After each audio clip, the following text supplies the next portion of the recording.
I'm Cheryl Johnson. I am Galveston County Tax Assessor-Collector, and I've been teaching this class to the citizens across the state of Texas for about the last 16 years. And I'm pleased that you have taken the time to learn how to protest your property value. This class is broken into multiple pieces so that you can view each section or view it in its entirety. Right now, I'm going to cover the highlights of the process. Everything that I cover in this class is included in the booklet that is posted on my website at www.galcotax.com, including a spreadsheet that's created to help you work through the process. By now, you've either filed an online protest or requested a formal appraisal review board hearing via the mail. My focus today is to prepare you for that ARB hearing. I'm assuming you've downloaded or printed the protest booklet. There's a lot of information, particularly in the first page, that covers basic process that I'm not going to go into in this program. You filed an online protest and you are waiting to receive an offer in order to determine whether to go to the ARB, accept the offer, or ignore it. For my daughter, we are now analyzing that from Harris County to determine whether it's in her best interest to accept the online offer or not. You filed an online, rejected the offer, and requested a formal ARB hearing, in which case you're probably still waiting to hear when you're going to be scheduled, or you filed a formal protest in writing and you're waiting to be scheduled for the ARB. And I'm hoping that you have requested and received your documents, which would be the sales, the appraisal card, and so forth, and you'll see a sample of those coming up. I'm also assuming you have verified that the information that the CAD has on your property is accurate. That if you've received the documents, that you've researched the sales to ensure that they represent true market value and there's no unusual conditions associated with those sales. That you have tried to locate other sales and found or if you're in a subdivision, found identical properties for an unequal appraisal protest. You have gathered evidence to support your reduction, and if you're already scheduled for an ARB hearing, I'm hoping that you will take advantage of your right to a one-time reschedule in order to be fully prepared. This is the typical documents that you would receive, and this is what I received back in 2016 when I requested the formal documents. You'll have a cover letter. This is an appraisal card. You'll hear me refer to this often. The difference between this and what you'll see online is the sketch, and you are going to want to verify that all those measurements are accurate. Also is all the detailed information, including the depreciation and the condition of your property. So basically all of your information that I talk about can be found on this card. This is a neighborhood map, and this is the subject that is in the booklet, and this is actually my property. This is an aerial that Galveston provides. You'll also receive a comp sheet, and the comp sheet, they're going to take some of the houses in your neighborhood they consider most like your property. This is in fact every house in my neighborhood, and put a listing together for you. This also provides the same information on the appraisal card without the sketch, showing the condition and so forth, and that's very beneficial when you're doing your analysis. You're also going to receive an uniform and equal comp report. This is basically the ones that they then pick from that other list to be most comparable to see if I'm uniform and equal as compared to other properties. And this is the sales. This is what the sales look like from Galveston County. Amazingly, there were only 2 sales in 2016 that were used to increase my value by 42%. This is a notice of ARB hearing. So once you have asked for your formal protest, you will receive a letter similar to this. This may be delivered certified mail at your request, and that you will have to pay for the postage for that by email or through regular mail. This must be received and provided 14 days before the hearing. You must also receive all the documents 14 days before the hearing if they've not already been provided to you. This is a blow up from that letter, and it says if you have not had an informal conference with an appraiser and wish to do so, make arrangements to arrive early so you would have an informal conference. The online protest is typically considered the informal. Do check with your appraisal district. In Galveston, even if you've had the online, they're not counting that as an informal, and everybody is being allowed to meet informally with an appraiser before the ARB hearing. Arrive early enough to attend that. That's really important. If you do not reach an agreement with the appraiser in the informal, you will proceed to the ARB hearing. In Galveston, that's either in person or via video located within the building. Do check with your CAD on that. So what do you expect at that ARB hearing? The chairman's going to start the hearing. It will be recorded. The entire process will take no more than about 20 minutes. You want to keep your part to 5 minutes, typically as a maximum, although you will have time for questions at the end. The chair will verify that you have not spoken to any members of the panel about your property value. All the parties will be welcomed. The procedures that will be followed will be covered. And if you have any witnesses, for example, you might take a real estate appraiser with you. They're going to ask for their credentials. The chair will ask who wishes to present first. For a personal standpoint, I like to hear what the other side has to say first, so I can present my side of the story and then refute theirs. This does not mean that you will not have an opportunity to refute what the CAD says anyway, but I like to hear what they have to say first. The chair will swear everyone in once that decision is made, and you will be asked the nature of your protest. What they mean by this is, are you protesting based on market value, unequal value, or both? When you're presenting your case, you want to be clear and concise. 5 minutes is a very short time frame, so you want to practice your presentation and what you intend to say. Don't be chatty in the beginning and lose your 5 minutes. Get right to the point. I would thank the ARB for hearing you and let them know if you received an online informal or the appraiser had offered you a reduction, that they offered you, say, $10,000, but you thought it should be $20,000 for this reason. You want to be persuasive, not argumentative. The CAD has the burden of proof, so if there's any doubt, the ARB should rule in your favor, and it is not a bad idea for you to suggest, after hearing the CAD data, that they have not met their legal requirement of providing the value by preponderance of the evidence. This section of code that's referenced, 4143, is in the booklet. The ARB may ask questions and then they'll make a decision. It may reduce the value or do nothing. It can no longer increase the value, which is to your benefit. You'll receive formal notification of the ARB decision along with the information explaining your options. So those options are, if you're not happy with the ARB decision, you can request arbitration, which will require a $450 deposit at a minimum, or you may file a lawsuit in district court. If you have a lawyer in your family and you can bear the agony of a lawsuit or going through that legal process, it's very unlikely you would ever make it to court, and you will typically go to mediation, and those values tend to be far more successful, those protests, than arbitration, but you have to be prepared for that agony and potentially some expense. Arbitration is covered on page 4 of the booklet, and there is a video that I give you a link to also. I encourage you strongly to watch that. I'm now going to move into preparation for being prepared for your protest in the market value process. So CAD's determined value is of January 1 based on the market value. And what that is, which is critical to your protest, is the price a property would sell for if exposed for sale a reasonable time, and that changes depending on the area that you're in. All parties are aware of the uses and restrictions of the property. It's really awful when you buy a piece of property and you find out what you thought you could use it for, you can't, and that would be justification for you having overpaid. And neither is taking advantage of the other or highly motivated. So in the instance of the community I live in, we have price wars going on. Those are typically highly motivated buyers, and those sales should not be used because they do not represent market value. You're going to have to prove that.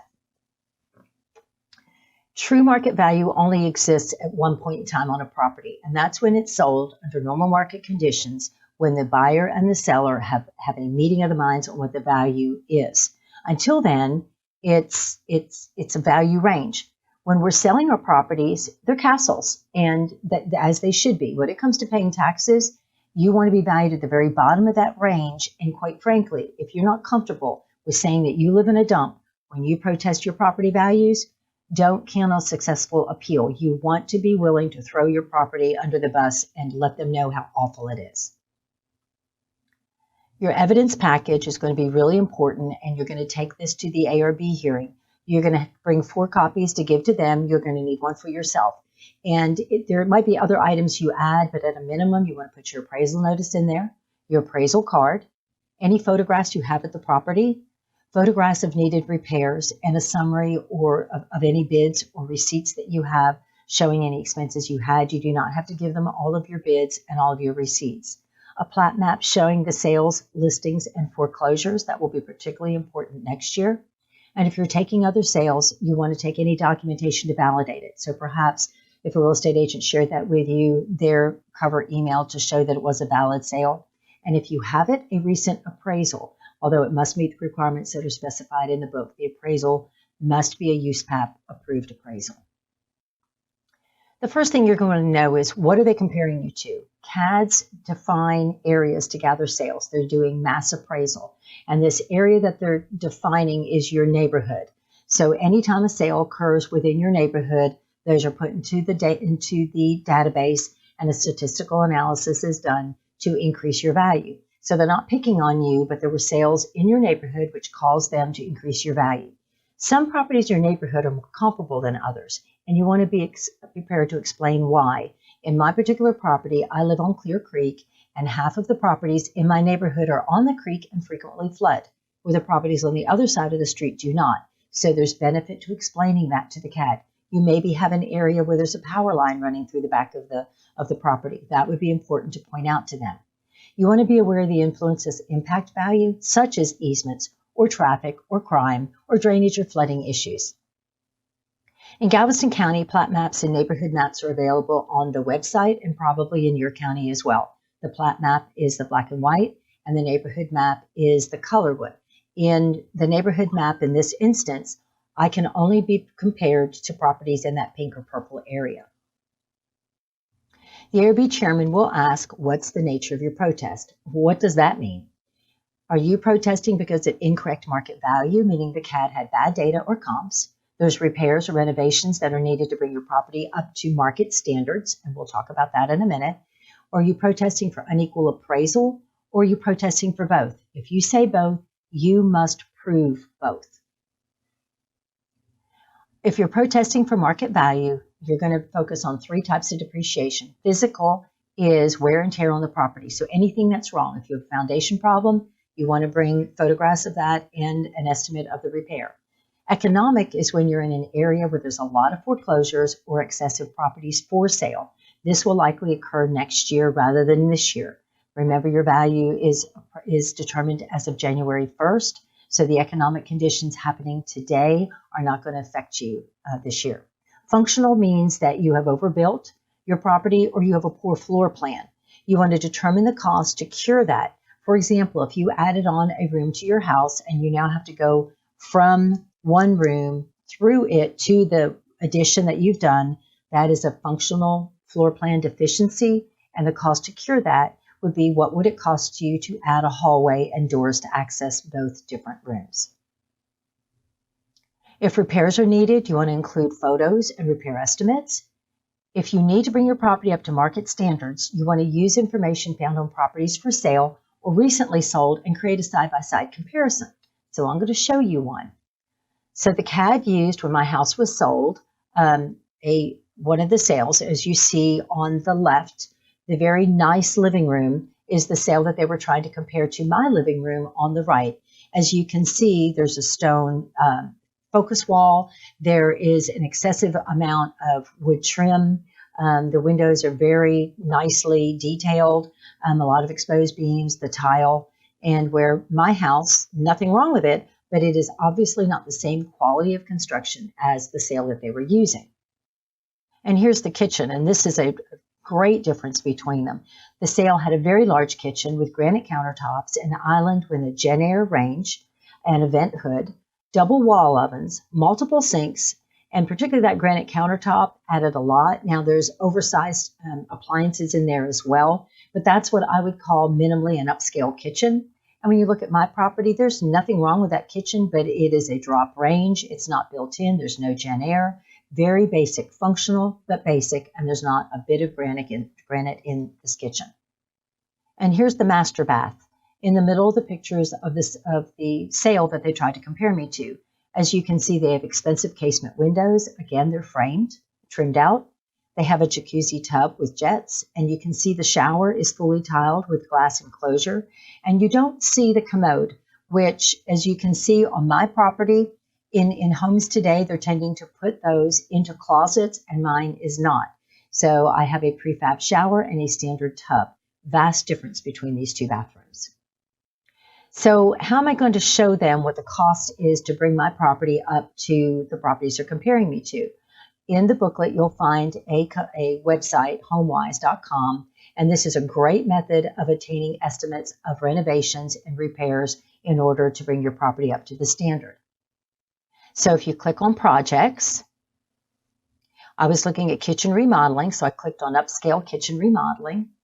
And when you slide the little bar at the bottom and adjust that for the square footage, it's going to change the value ranges, the low and high, of creating an upscale kitchen. Now, one thing that is not included here is the demolition cost. Demolition is going to run you $5,000 to $10,000 to not just take everything out without destroying everything, but also to dispose of the waste, and that is not factored into this.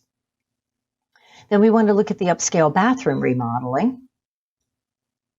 Same thing, you do that little slide bar, you slide it the direction of the square footage of your bathroom that you're wanting to remodel, and you'll get the low and the high end.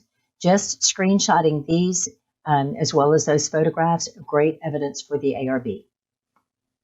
Then I took this and I put together a list. I had a friendly realtor go through my house and tell me what I needed to do. So she told me I needed to refinish my floors, I needed to update some of my landscaping, I needed to do some painting, and of course the kitchen and master bathroom remodel, and then miscellaneous little things. So the starred items are actually repairs. That totaled $7,500. The renovations, $70,000. So I took this list to the CAD along with those other photographs that you've seen.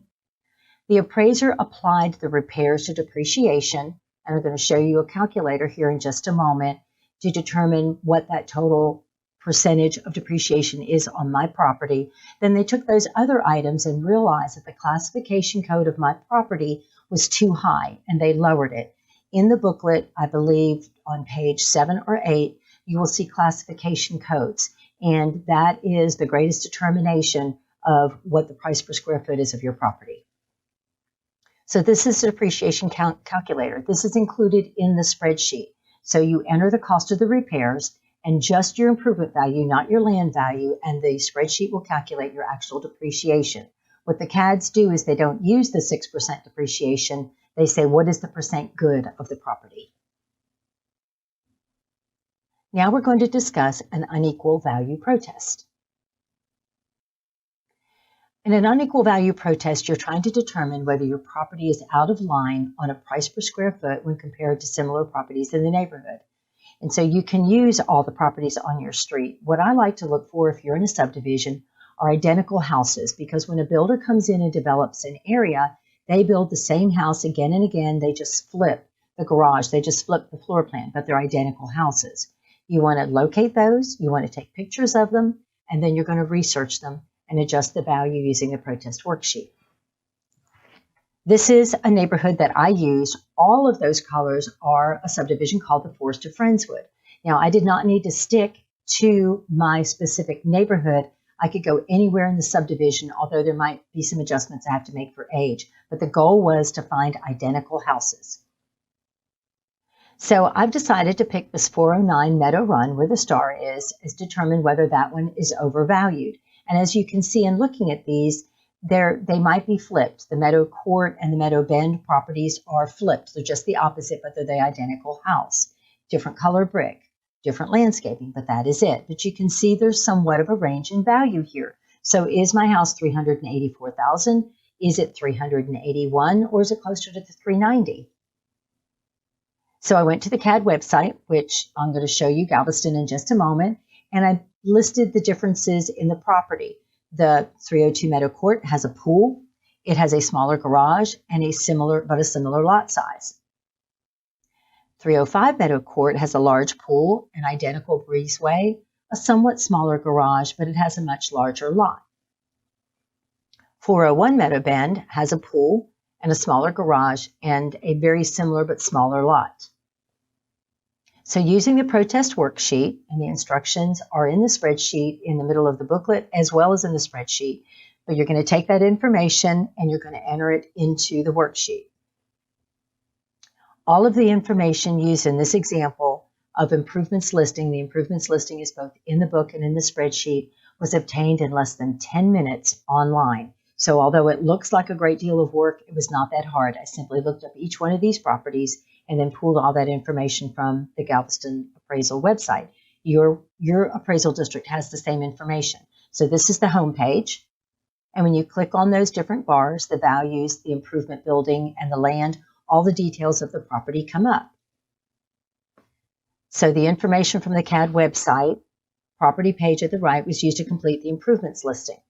So there's the improvements value. There's the main area square footage and the improvement value.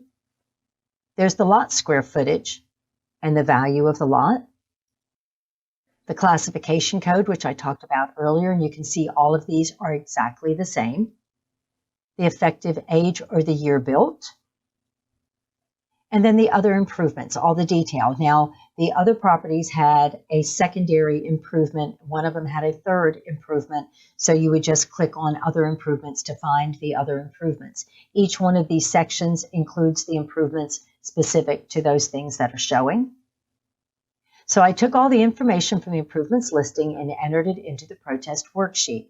That's in the spreadsheet in a tab called Spreadsheet for You. And as you enter the information into the white cells, the gray cells will calculate. For an unequal protest, I did not, because these were the same classification, I determined that quality did not need to be adjusted. So I did delete those formulas, and you would want to do that so that you don't end up with the comparables being adjusted to yours. However, when you look at this listing and the price per square foot of the main area, you can see that the subject property is a little bit higher per square foot. This might be enough for the ARB to lower your value to one of the more reasonable values. In this instance, then, when you're comparing it, all the calculations are going to perform. And so the gray cells are calculating, and then you're going to end up with an adjusted value. I always put the high end in that indicated value range, put the high one, and then I analyze what properties are most like mine. The pink cells, I highlighted those to show where the differences are. And when I looked at the overall value change, it appeared as though property number 2, that only required $80 worth of adjustments, was most like mine. So that was the one that I focused on. Now, obviously, at $381,000 compared to my $384,000, my value is somewhat overpriced. Now, next year, with the few number of people that protest, you might have a much stronger unequal value, or all the people that don't protest this year are going to have a very strong unequal protest. And I've already gone through showing the pink cells in this example, showing the differences. So spend some time looking at this. At the bottom of that spreadsheet are the formulas of what's actually happening so you can see what's occurring.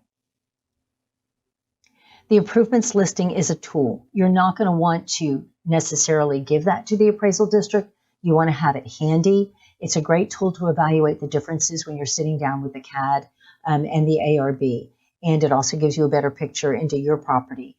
The protest worksheet was built from that improvements worksheet. I just hid those rows that I did not need.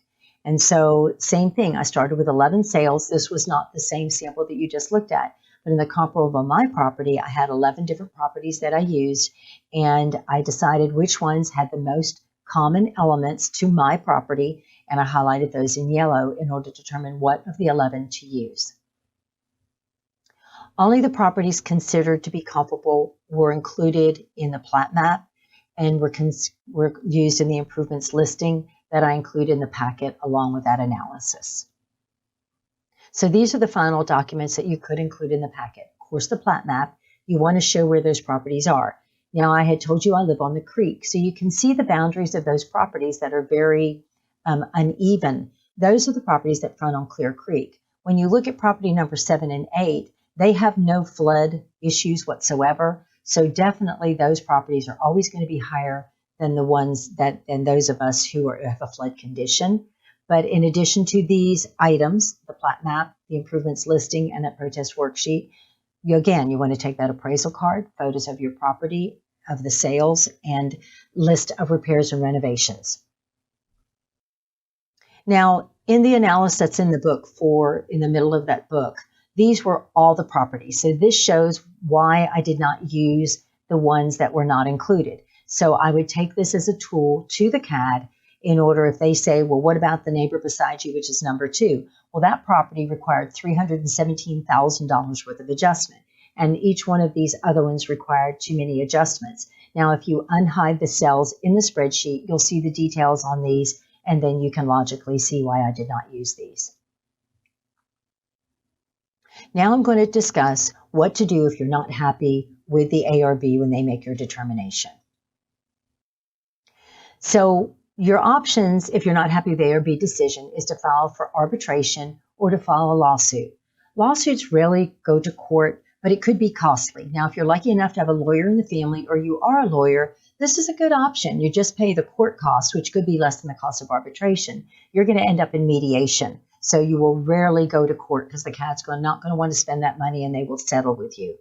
Arbitration costs are on a sliding scale based on the value, and they start at $450.